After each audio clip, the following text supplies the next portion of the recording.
Good. We'll call the September Hiawatha Planning and Zoning Commission regular meeting for Monday, September 27th to order. Roll call. Tim Craig. Here. Kevin Neef.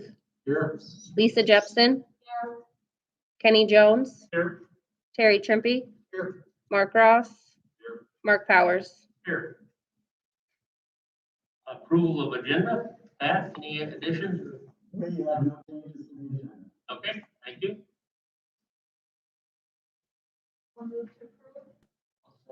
Have a motion and a second. All in favor signify by saying aye. Aye. Opposed? Motion carried. Approval of the August 23rd, 2021 regular meeting minutes.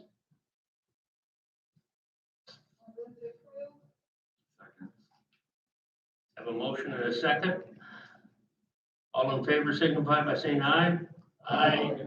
Opposed? Motion carried. D, Community Development Director's report. Yes, just to all up to speed, because some of these items you will be seeing again tonight. The first item is Wood Village Addition Rezoning and Preliminary Planning and Development. Both of those items went to council. They were heard at council and both have been approved. There were some changes that were requested by the council for the developer to take a look at, to accommodate some of the concerns from the citizens, and the developer is here tonight to some of those changes that they made before we take action on the final plan of development and the preliminary plan. Could you tell us what the changes was? Yeah, we will do that. There are actually 4 changes that you'll be noticing, all the way from lot size to screen. Those will be the main ones. And then Tower Commerce Center 17th, rolling for 4th, and rolling for 5 lots, all went through without any additional issues or concerns. And then I just wanted to add one more thing to bring to your attention is we are looking at your terms. It's that time of year again. And we do have 2 members whose terms are up this year, Mark Powers and Terry Trimpey. And just to let you all know, Mr. Powers is going to not stand for reappointment for another term. So we will be saying farewell to him at the end of this year, so be ready. We'll need a new chairperson.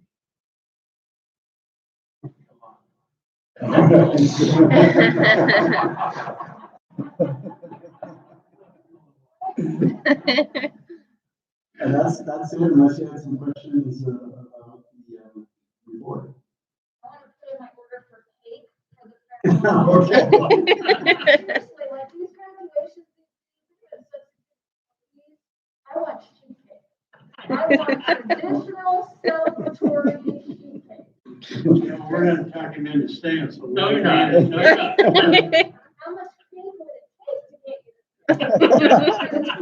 Kenny and I might buy it. Yeah, I might even put some ice cream on it. Oh. All right, that'll be the quote of the evening. Yeah, there you go. How much cake would it- All right. That's it, Mr. Chairman. Moving on to item E, business.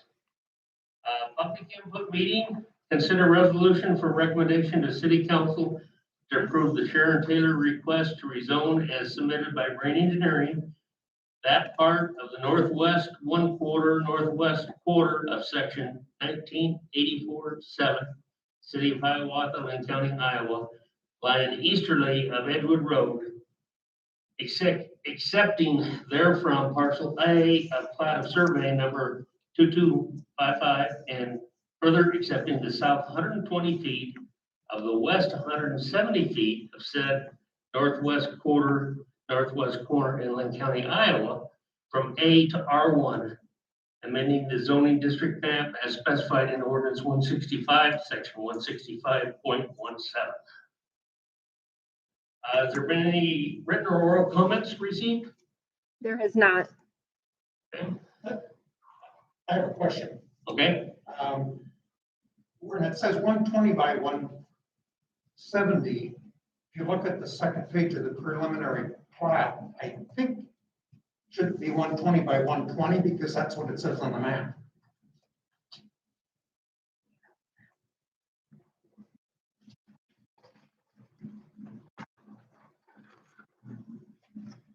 You're talking about the legal description for the preliminary plat or for the, I'm talking, the legal description doesn't match up with the plat, I don't think. we have the engineer here, so we can ask him that. The 120 by 120 at the southwest corner, is that where the?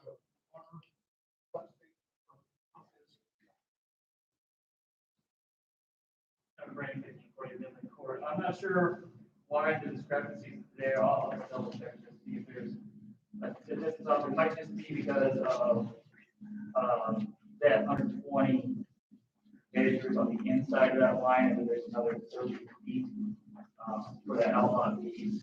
Why that actually be further down.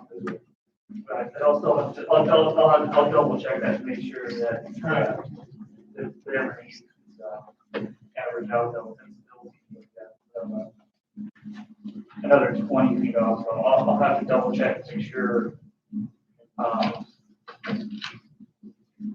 that I did it correctly, but it looks like it did.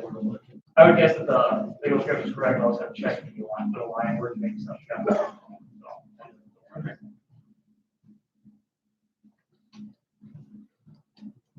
Thank you, Doug. This is the preliminary. We will make sure we get that straight down before we get the final. Thanks, Jerry. okay, is there anybody in the audience who wants to speak on behalf of the requester project? This is for the rezone. Yes,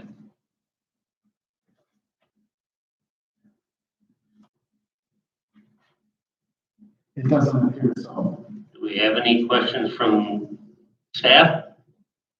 We have no questions. We talked with the developer. This is an R1, which is, it's a very similar development to Elbridge.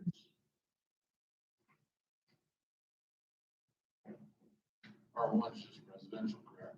R1 is our least dense residential. And it does not include duplexes. I have one question. Why aren't they doing, what are they gonna do with that land at the orange box right behind? Looks like it's kind of getting cut off. This one? Yes, down there, exactly. That is actually our city park. Oh, it is. Yep. Okay, And that's Fitzwater Road across the top, which provides access. forgot about, okay. I was off kilter there. All right, perfect. Is this the same developer that's we working on the next one? This is a different developer. Why do you accept certain areas just from the rezoning? You accepted two areas on either end, north and south. Basically, the legal description is also inclusive of set aside right of ways for the different, right of ways that we need. But we can ask the, you're talking about in the legal description, correct? I'm just curious, why wouldn't you change the Yeah, that's always a question, and there's kind of two schools of thought on how you would do that. Many jurisdictions do, in fact, include all of it, and other jurisdictions make it a point to exempt all right of ways, so that the right of ways become the zoning change. In our history, it appears that we've done both, because we have zoning that does include right of way in some areas, and some that doesn't.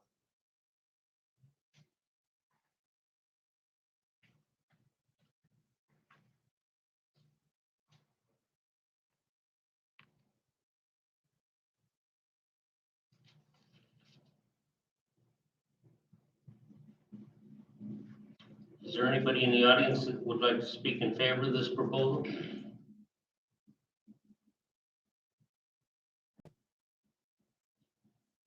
Before you middle of court, nothing to add, just, anyone has any other questions?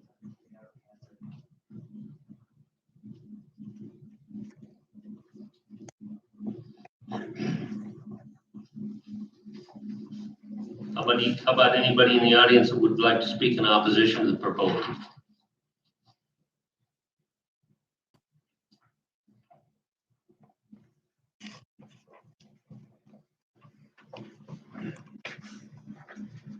Well, I think it's open for discussion from the commission. I have been on the drainage easement, which is on the opposite side of this road. I guess that's south. Does that get maintained or? I know it's rough, but what happens with that? We're gonna have the drainage easements and then also the outlots.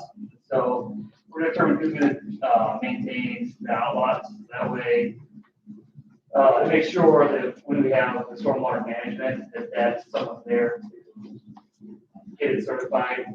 So individual lots will be responsible for maintaining his cutting yards and everything once it's built. And then we'll also have ways to make sure that that is maintained.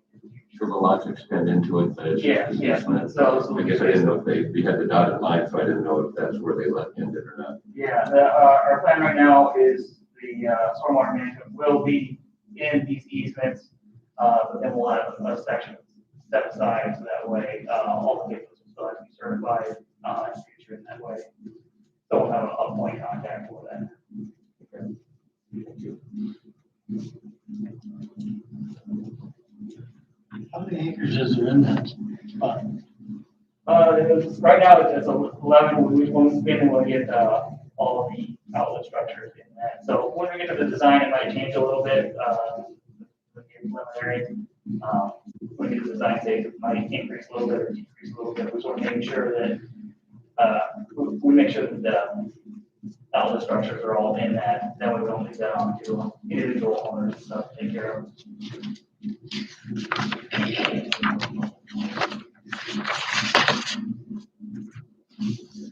Where is the access and egress for this lot one?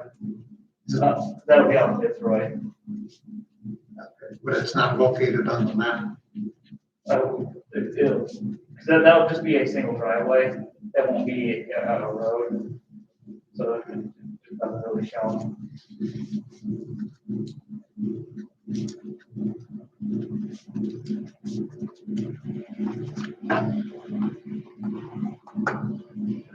Private access easement, the cul-de-sac, then is that the waterway to the park? Right now we have it at private, but still discussing with that. So there'll be access to the park from there. We're still in discussion. So it's one walk. Yeah. Are you gonna have a access to Edgewood Road, or is it coming off of the top? Sorry, say that again. Are there any access onto Edgewood Road? No, that was one of the.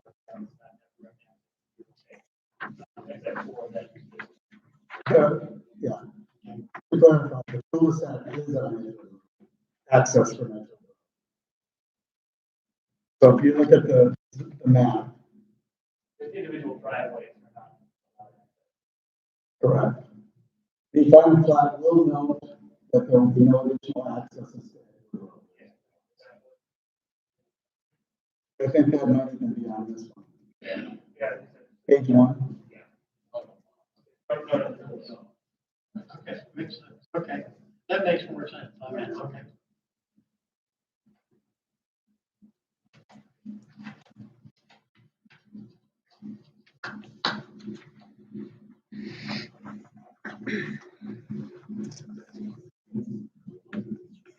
Make a motion to approve.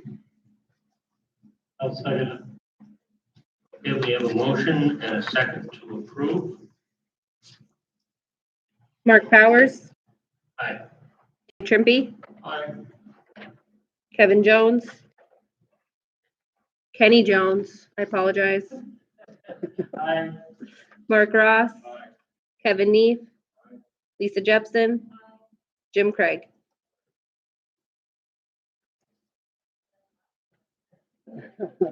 Okay, moving on. Consider resolution for recommendation of the city council to approve preliminary plat submitted by Brain Engineering to the property known as Timber Creek Estates, Hiawatha.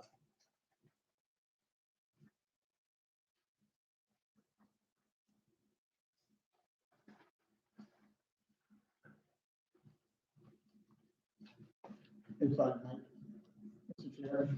Yes. This is basically the same problem. The thing about the preliminary plats that we're looking at is whether or not they're meeting the intent of what the zone is. And now that the zone tells us it's R1, the lots are the correct size. And the preliminary does also show that they're going to comply with the improvements, the public improvements, which will be required to be installed as part of this development.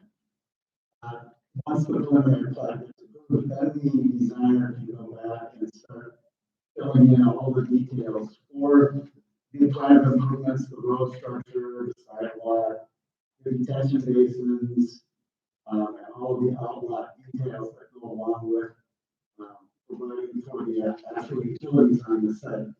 Now, we did mention the trail, the road, and the access to the park. I asked the city engineer to come tonight and talk a little bit about that. That is something that has come up as part of negotiating with this development and the development itself. As you're aware, the road is a rural design, and we've got some work to do on that before we can make that trail work. And so I asked him to come and give you some details. This is John Fish. I don't know if any of you met him. He's our new city engineer, and he's still on probation, so give him all you got.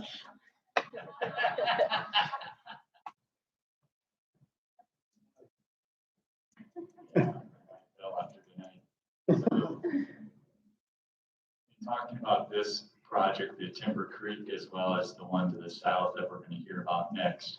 There's been a lot of internal discussion about whether we can even get the trail installed on Edgewood Road. Part of the issue is that we have the ditch that's just off the edge of Edgewood Road, and actually both the Edgewood Village to the south and then Timber Creek here.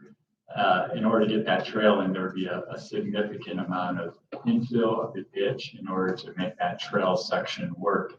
It starts okay as you are at the south end of Edgewood Village, but the further you move north, the bigger the issue you have with the ditch line itself.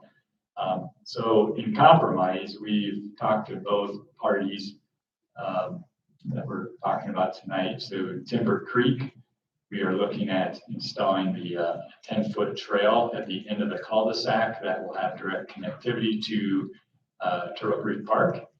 Likewise, the Edgewood Village that we'll talk about next also will have a 10-foot trail that connects to Turtle Creek Park. Both of those will stop at the city property line. And then in the future, we'll have another a CIP project for the city to extend that trail up to the trail that we've already installed last year and even paving this fall. So right now, we think that the best way to move forward with any given trail would be to wait until some point in the future to have a capital improvement project on Edgewood that would make that an urban section versus a rural section that would have curb and gutter and then infill to the ditch before we would go install a new trail. If we even install a trail at all, just based on having to look at the entire corridor from Tower Terrace Road all the way up to County Home Road. If I may, Mr. Engineer, I ride that section of my bicycle all the time. And since you guys have redone the road, I believe there is a shoulder in there right now. Is there between the white lines and is there a board strip on there right now? Just in the Hiawatha section, but it does not extend all the way into the county. On either end. There's no man's land in between though, right? Yes. Okay. The part that belongs to Hiawatha is, I see people walking on that, riding on it now, and it was a wonderful job that you guys did it because it was kind of, pardon me, it was kind of crappy. Yeah, you can look at it. Yeah, so what we're trying to do here, we have the rolling prairie to the west side of Edgewood Road.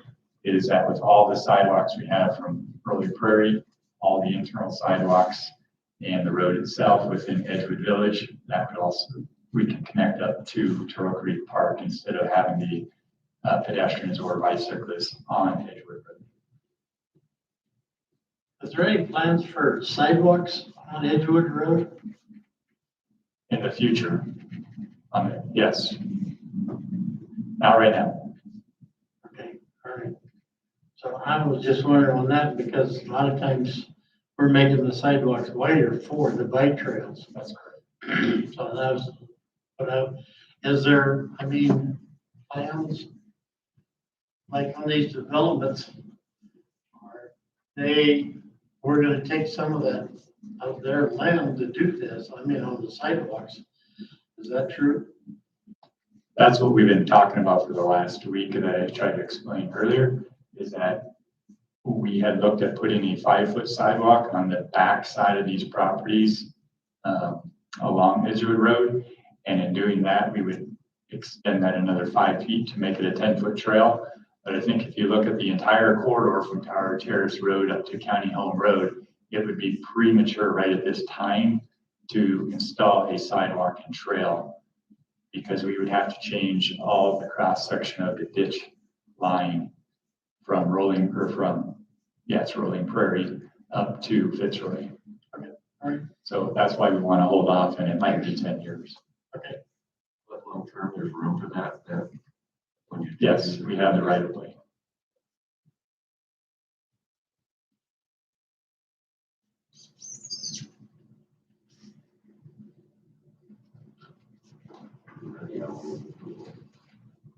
I'll second it.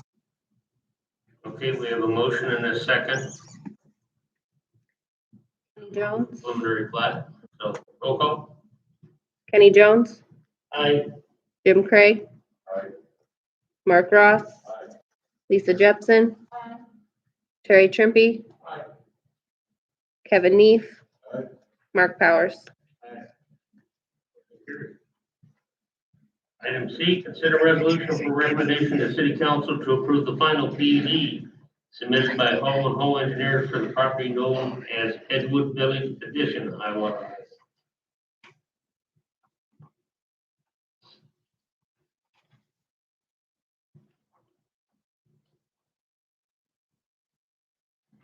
We do have a representative here to talk a little bit about the final plan of the planned unit development.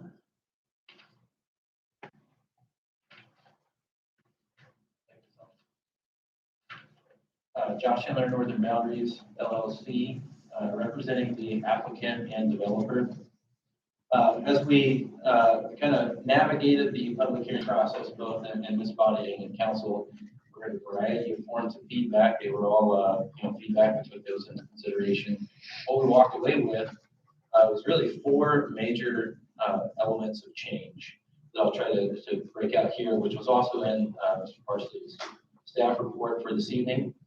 Number 1 being screening. There was a strong interest in showing some level of screening between primarily the rural residential neighbors to the west, immediately to the west, south of Hunt Road, to this development. And what that turned out, it actually came from a recommendation from one of the counselors, was to take a look at what had been done at the Fairway site, and using the same engineer, came up with the verbiage to call this a living fence, which is essentially a living fence of shrubbery and a mixture of trees, variable height shrubs, trees, to try to mix up and make sure that there's adequate height, and then also put that on top of a berm. So you'll notice there's a tag in there or a label in there to call it living fence on top of the berms. We wanted to make sure that we addressed the screening as appropriate as possible, and upon recommendation of one of the counselors.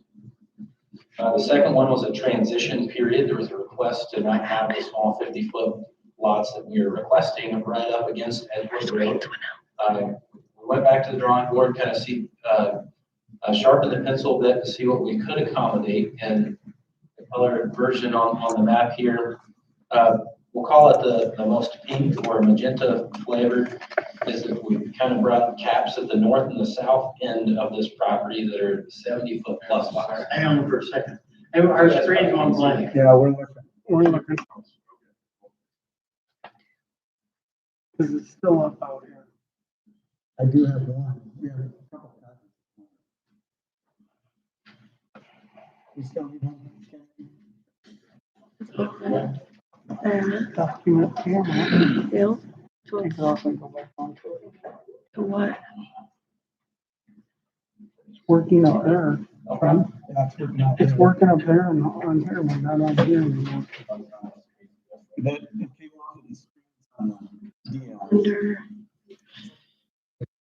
Quick question for you on your berm that's over on Edgewood Road. How or if tall we is the do berm this before the and plant pull is? it up on here. 4 feet. 4 feet, okay. 4 feet. And And it's then the still plants live. to take it up another 6, 8 feet probably? It'll be a variety, so. I guess that might not even, so this is gonna be Okay, lower motion. side. That would be the audience. A lot. That would be up to them to. Oh, put in yes, their so homeowner audience, we agreements need to or stay whatever. there. We'll try- Yeah, I know. What the heck? No, that's, There'll be 2 separate HOAs for this development, one specifically for the multifamily townhome areas, and then one overall to kind of maintain what I would call master common areas, such as the stormwater management area. I think included in that HOA documents, we could add some. And I don't wanna turn it off and turn it back on because we're To recording. make sure that there is an entity responsible for maintenance. Everybody see the color diagram now? So you got a 4-foot on Edgewood Road, 4-foot earthen berm and then plants on top of that. right, Shrubs and trees on top of that. now, who would have to maintain that? You gotta have an association? Okay, I was, That'd be the association. We'll write that into the association documents. That's a common feature, a common element. Make sure the association maintains that. okay, all right, okay. We're gonna put dues into the So HOA we agreement initially. want the document camera. Yeah, That's how we we're putting want these it, in there. but So I'm presuming that the developer is the person who creates the initial HOA document, right? Because you're not actually gonna cede control of the HOA until you have a sufficient number of houses sold, right? Because you don't have any owners right now to cede it to. So I'm asking if, as a part of that document, if you're gonna put things that cost money into the document, then you gotta create a provision for that HOA to collect dues to be able to fund that sort of maintenance, right? So I'm just asking like that's gonna be a part of that document. Yeah, that would be part of Okay, thank you. the articles. of incorporation. Make sure it's a use mechanism. So we've capped along Edgewood Road frontage, we've capped the north end and the south end with larger lots, very, very similar to what you see across the street from us in Rolling Prairie Estates, Rolling Meadows Estates, 70-foot wide plus lots. And then you have 2 public rights of way access points onto Edgewood Road. And then we have an entire city block kind of right up against Edgewood Road. And then also on the other side of that street, we wanted those to be 65-foot wide lots. And then we start to taper once you get into the development, kind of the heart of the development. A majority of those lots are the lighter blue color, so that'd be 55-foot wide lots. And then kind of on the extreme north and extreme south end, you'll see some of the more green color, those are the 50-footers. Those go back up to our provided green space, public green space, or all along the far south edge would be backing up to commercial space. So we try to accommodate, how can we create a transition from larger feeling lots along Edgewood Road and then taper into the development with in a series of smaller sized lots, and where there's some level of transition. Third element is emergency services, primarily focusing on the townhome area. And one piece of feedback that actually came from staff and the police department was on these private condo association lot townhome communities, it's challenging for the police department to enforce no parking on these rights of way, or actually a private street. So one mechanism that we came up with was to paint one side of that curb red to establish a fire lane, and then you now have enforceability with the police department. If somebody's parking against the fire lane, they can tow the vehicle or cite the vehicle. So that was one mechanism that we found to kind of accommodate the emergency services to ensure that we have adequate traffic flow and traffic width for other emergency vehicles, fire trucks and ambulances to get through there if necessary. Can I ask a question on that, like, what happens with snow? Snow removal on the private drives would be by that HOA, so that would be specifically for the HOA, the separate HOA just on the town. That HOA would take care of snow removal, lawn care, and things of that nature. I just wonder how you clear the one side of the road that's parking, if they have nowhere else to go park. Well, we shouldn't have another item that's come up in staff conversation. We shouldn't have parking on this private drive. These are just two stall garages with parking in front of the garage. So it's our hope and intention that everybody, including guests, would park in that space, that we'll call it that personal space for that unit, whether inside the garage or the driveway leading up to the garage. Did I hear that the townhomes all have two stall garages? That is correct. I have one further question. My daughter temporarily is living in either Urbandale or they all run together down there, or Johnston or wherever. And where they're living at now, they have at the end of there's cul-de-sacs that go in off the main street, off the main drive. And at the end of the cul-de-sacs, they have at least 2, maybe 3 spots. Because if Franklin and Grandma come and some other people come, then there's kind of sort of like 2 extra overflow spots that, people can go, because again, they have no parking on their streets, just like, pretty much like this. Are any of those spots available? We have not included dedicated parking spots within the public right of way on this plat. So keep in mind, the cul-de-sac is within the public right of way. So those will be public streets. I think what you're referencing is probably a private cul-de-sac where you have that flexibility. Yes, sir. That's exactly what I was thinking too. Okay. I just brought it up, throw it out there because there always seems that those spots are always filled every time we go there. So we have to get creative where we change. And then the last element that I wanted to touch on, the fourth item that we heard in feedback to the public comment sessions, was really traffic impact along Edgewood Road. Will this community negatively impact the capacity of Edgewood Road? We did have a engineer's report that was submitted to the city engineer to verify traffic counts, traffic analysis of what would be added to full stabilization of this community. That report said that it would not negatively impact the capacity of Edgewood Road. It would not warrant any upgrades to Edgewood Road just by this development alone. So I think we should be in good shape on traffic. Be happy to answer any other questions. 50-foot lot width, what are you gonna put for a house in there? I'm sorry? On a 50-foot wide lot, what are you gonna put for a house? How much space you gonna have between them? They have, I want to say there's 25 different footprints in the fellow from Horton can answer this better. 25 different footprints, 6 or 7 different facade elevations for each of those 25, and 8 or 9 different color elevations for those. They have everything that can fit on a 25 all the way up to a 65-foot lot in existing stock.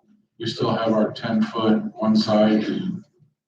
If you look at the approval for the rezoning, included in the changes from R5 to planning and development is an allowance for 5-foot side yard setbacks on both sides. Wow. So the issue is, yeah, they asked for that, so that instead of in some cases, you could have 14-foot separation, while instead of that, it would be a 10-foot separation. The only issue that has arisen is an added fire construction requirement for overhang, so they get closer than that 5 feet, and we'll address that on the plans.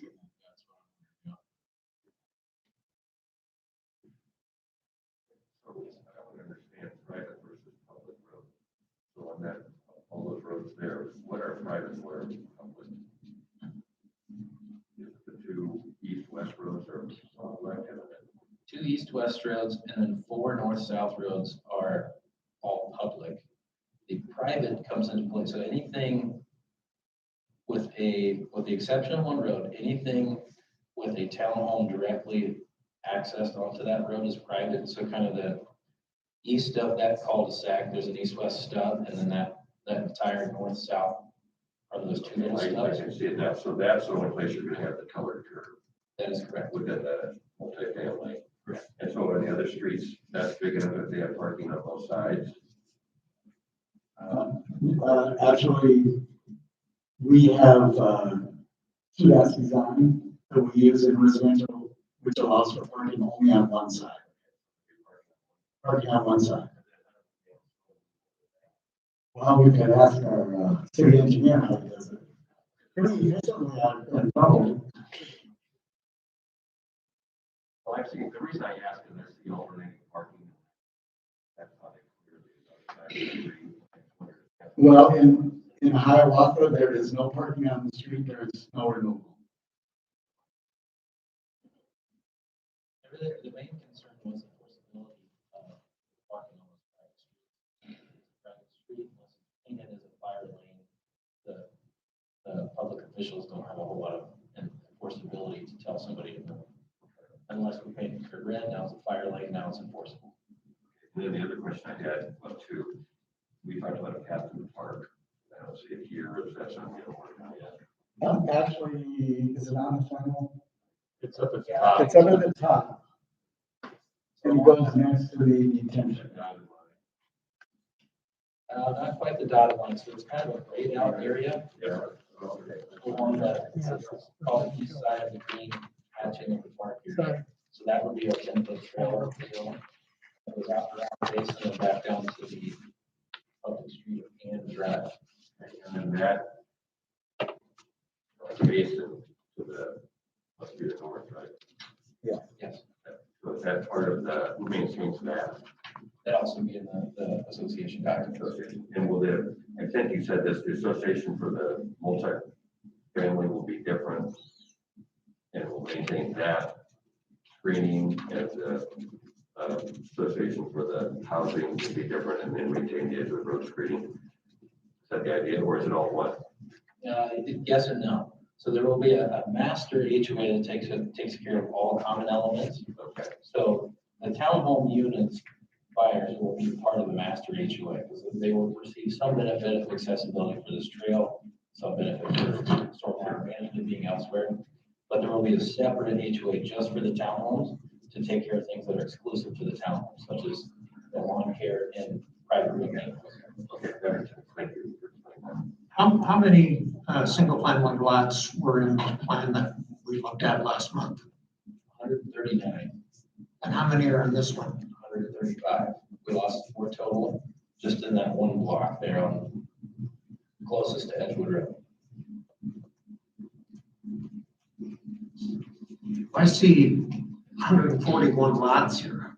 Well, there's 2 lots. So the townhome area, because of the phase breaks, there's 2 lots to accommodate all of the townhome.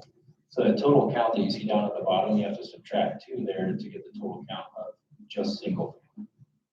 Oh, also, hold on, you're looking at your preliminary plat. I'm looking at the landscape. It's got 100. Yes, that is correct. That is still based on the plan before we got the final development. You are correct. So it went from 141 down. 239. 135. 135. Yeah, the total lot count for the current preliminary plat will be 137, but 2 of those are 2 lots for the townhome unit, so 135 single family dwelling.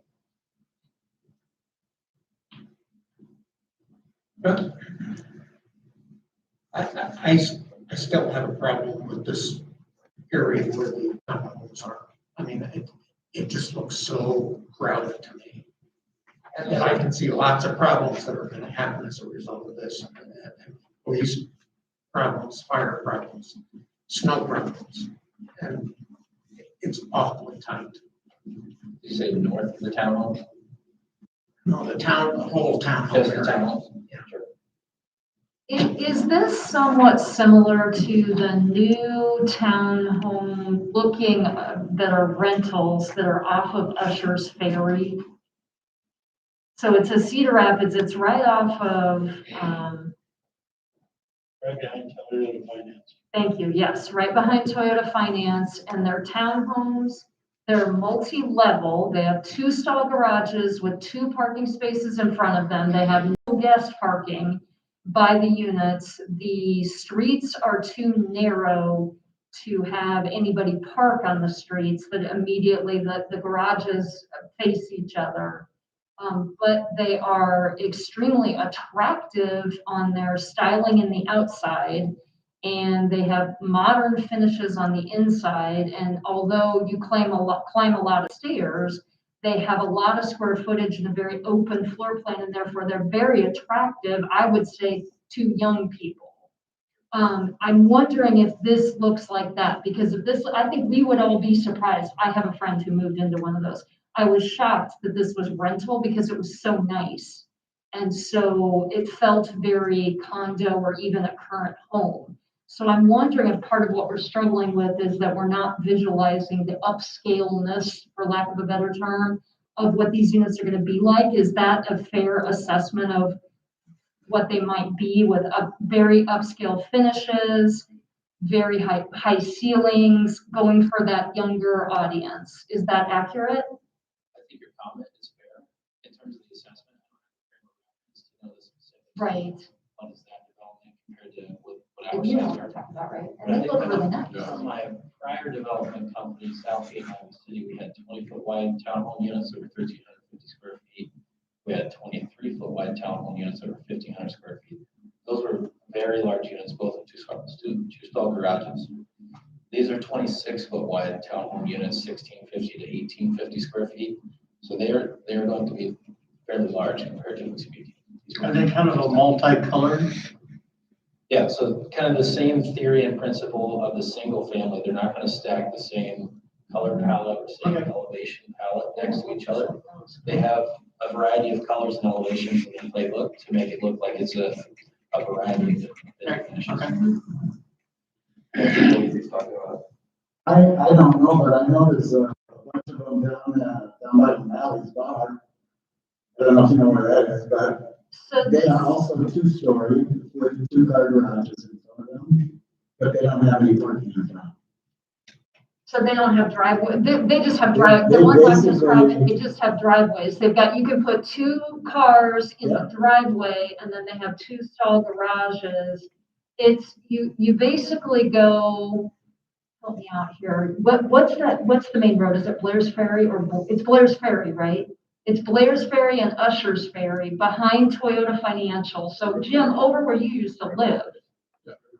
River Ridge, there we go. And they're really nice. I mean, these are nice looking upscale, and they rent for about, what, 1,700? They've got some 3 bedrooms and some 2.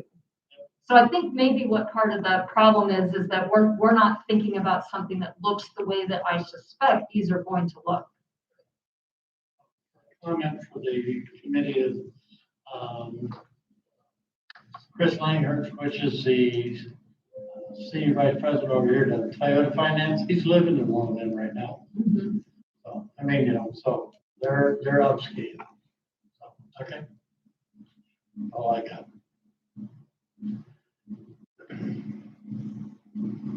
Thank you for your time and consideration.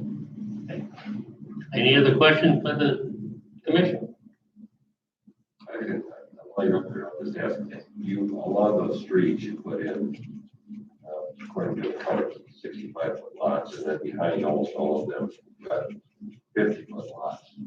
What was the thinking? Because you could eliminate several 50-foot lots by going to 60-foot lots on the edge of the streets. What was the thinking? You follow me?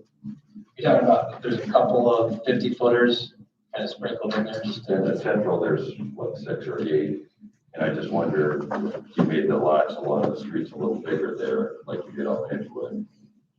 The corner right here. Yep, the main emphasis for those 65 plus along the, we'll call it the east-west streets, is to accommodate the corner side setback. So it'll kind of feel very similar to a 55-footer, but you have an additional corner setback. Wider, more spacious, like the compression that you have. And this results in a 50-foot lot width, which is a little bit narrow, but I assume you build the houses deeper. Right. Yeah, okay. So there's a cost, a trade-off for it. Yeah, and just to add what you said, in the corner lots, you have the added setback requirement on the side. Yeah. Thank you. And basically, the PUD allows us to have those smaller lots. That is correct.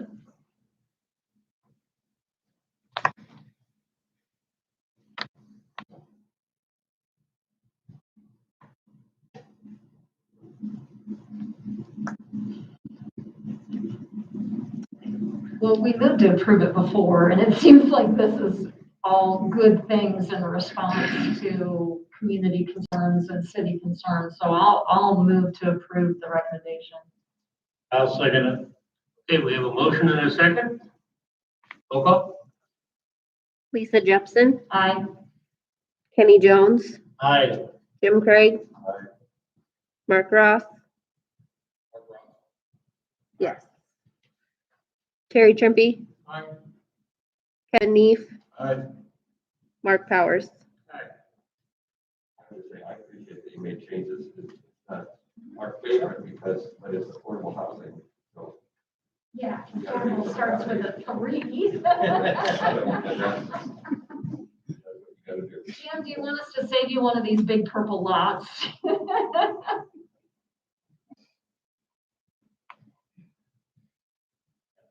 Okay, consider resolution for recommendation to city council to approve preliminary plat submitted by Home and Home Engineers for the property known as Edgewood Village Edition, Hiawatha, Iowa. Same item we just had, only this approves the preliminary plat. Yeah, that's correct. This is the process for them to actually start working on the development details and the outline. This shows that they are complying with the requirements so that they can start doing the design work for the streets and for the actual drainage development, inclusive of the detention basin and fire lane and utilities. You get the sewer water in as well, so all that will come as soon as the preliminary plat gets approved. Then when we get all of that design work completed, the engineer will verify that complies with all the city standards. And then the council will then go ahead and proceed with those.